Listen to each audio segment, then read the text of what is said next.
Hello divas, dudes, and dolls, I'm Caricature, and welcome back to my weird, wild, and wacky little review show, Very Slay, where we go over each and every floor show look on the Boulay Brothers Dragula Season 6. And what a weird episode this one was. I know last season I complained heavily because the first part of the Monsters of Rock challenge was just a Drag Race episode. It was just a Drag Race episode, straight up. And this episode was also just a Drag Race episode. We had a rusical challenge that was also like borderline girl groupie. And then also we had a lip sync extermination. So it was a weird week. Was this the Monsters of Rock challenge? But it's a Broadway musical? But Dragula? At first, I was intrigued because I thought the format would be maybe a little different. It's something different for Dragula, so I was, interested to see what they were going to do for that. I just have the question of if you knew you were going to do a challenge where live singing was involved, why did you not cast people who could sing? Drac, Swan, try to explain.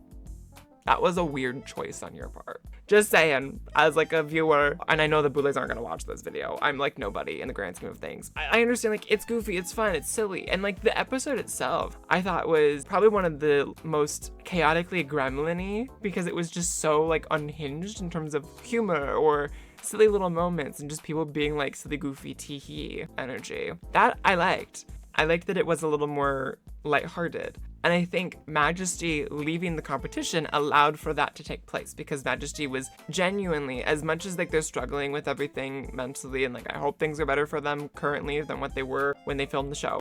Them putting the unaired fight between Desiree and Majesty in bits and pieces was an interesting decision from editing perspectives. And I also thought it was kind of not great that they used in the trailer for this season the moment of Majesty breaking and saying they were gonna leave. Just like the boohoo crying moment over a producer's shoulder.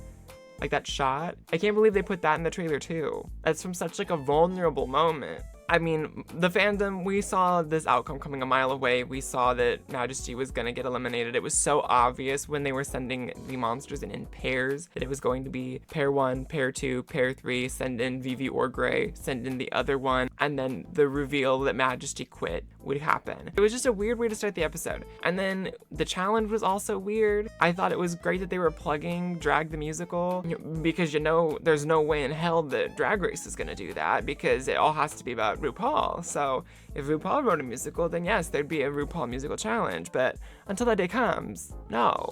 So I guess already this is proving to be more like my catwalk commentary episodes from last season where it's more loose format discussion because the looks, there's not a lot to say about them this week. We'll go through them pretty quick. I feel like this is going to be a bit of a generally different video because it's going to be more of I guess just a normal review and not just the looks. Now, I guess when we get into the looks, as always, if it got the job done, we give it an okay.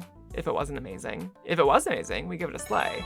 And if I didn't like it, we give it an A. And that's all in efforts to find our weekly Slay of the Day, my favorite look of the episode, which will go head to head up against our current slate of the season. Oh, who am I kidding? Nothing from this week is gonna beat our current Slay of the season. Nothing is gonna beat that look from Aurora right now. So I'm not even gonna do that battle at the end. Just telling you that now. We're skipping that whole section. Join the Patreon as a free member if you want to hear my full opinions on the actual performances themselves and the results and how that all shook down. Because there was opportunity for some real reality TV gaggery, buffoonery, and mess. And some took it, some did not.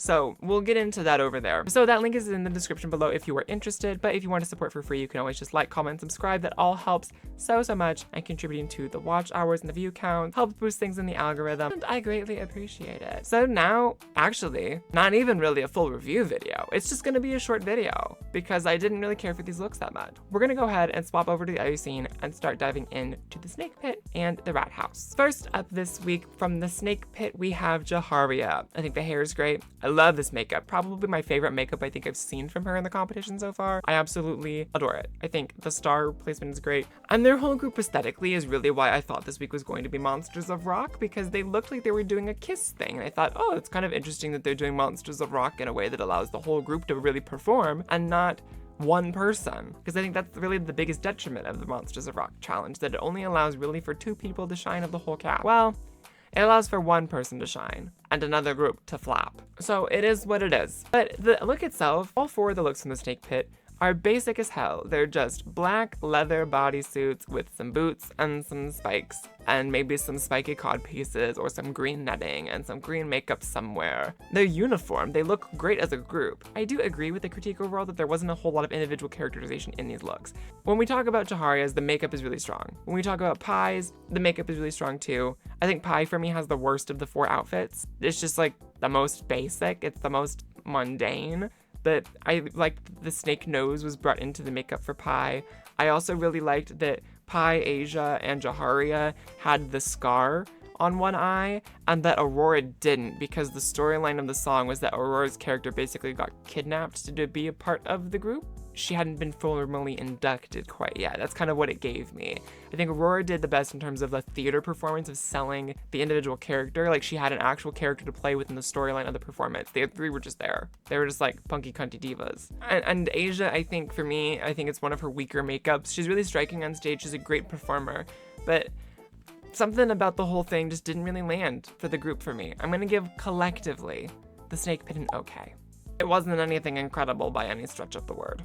Now, when we get into the Rat House, here I can actually do like a little bit of individual critique, because these 4 actually did something with the character and they had more storytelling through their look. Auntie, being the old rat, loved the hair, loved the old age kind of brought into the makeup the way it was. The eye patch was cool. The prosthetics worked and made sense. I loved the little rat tail. I liked the costuming. I thought Auntie, in terms of like cohesive design, was one of the stronger ones of the week. It's so unfortunate that she just flat out forgot the words. But at the same time, I do wish that she would have said that it was because of Vivi being so off that it threw her. Because her just saying like, I have no excuse, it just happened. It's like, no, it didn't just happen. It happened because your teammate doesn't have a lick of rhythm. At the same time, it's like, yeah, you messed up. Be accountable for messing up, but acknowledge what caused you to mess up.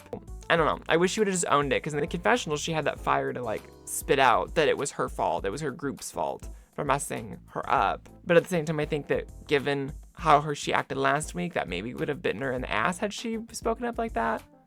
I don't know.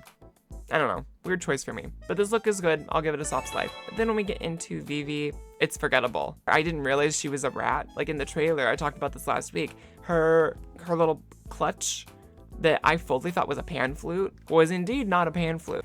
And given the shape of the ears, that doesn't give me rat. If anything, it gave me like goat person. Like it gave me more of like a satyr than anything. So I think she missed the mark on the challenge aesthetically. And then on top of that, my God, she bombed the fuck out of this challenge. Like, I don't know if she was the level 10 flop or if it was Auntie was the level 10 flop that they talked about on their podcast. Arguably, I'd say both of them were level 10 flops, in all honesty. But this look, it's an A.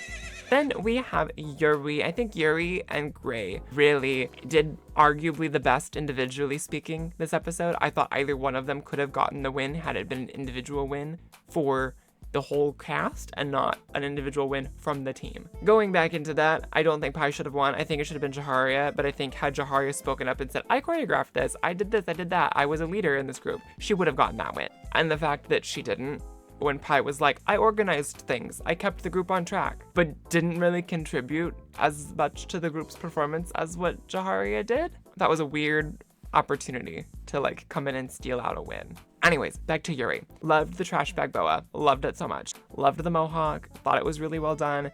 I thought she performed really well in the challenge. The outfit's fine.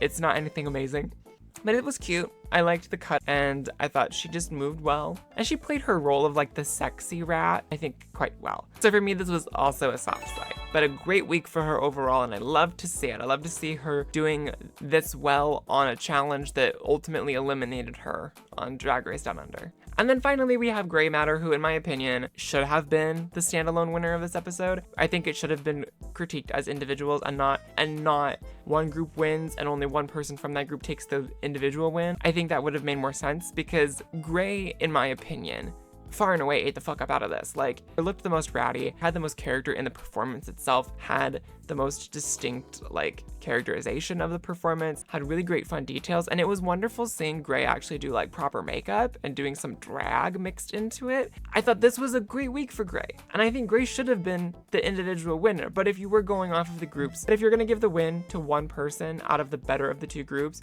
I think they made the right decision in which team won. This was Grey's win. Sorry, Pie. It just was. This was a slay for me. And with all of that out of the way, because the looks were basically nothing, I did not have strong opinions about them.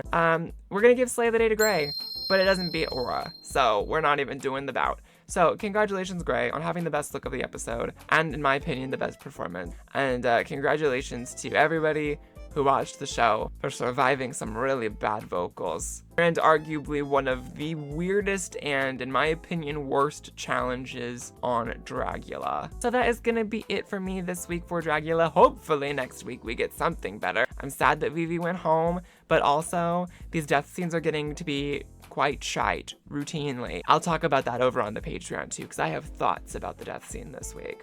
I'll see you in the next one, but until then, be sure to go out there, stay kind, stay queer, and make sure that your day is very slay.